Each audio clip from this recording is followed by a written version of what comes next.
I left it there that night, on the side table of her office, like I'd done every Thursday for the past 8 weeks.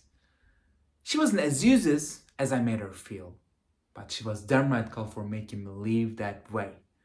I knew it wasn't all about the money to her, but she made it hard for a guy like me to believe it. Another one of them, being instead, had a way of making a lot less of themselves, who never really care about the traces they leave in your heart or the changes they bring about you. And boy, did she change me. All she did was listen. I guess nobody ever listened to a damn thing I ever thought of without changing the idea or without bringing their own spit ideas into the role. I got what I needed and I left, with a decision that was pretty much made before whole 8 weeks began. But I'm glad. I went through with it anyway.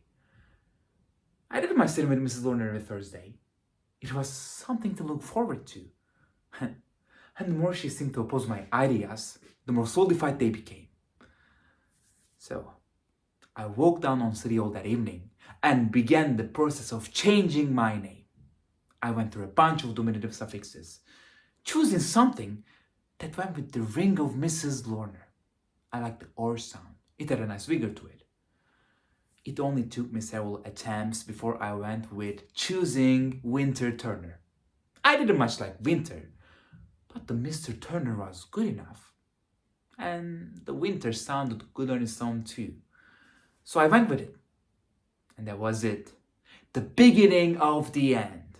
I was no longer Lenny Brents and glad of it too. Besides, I think Brents never came from anywhere either.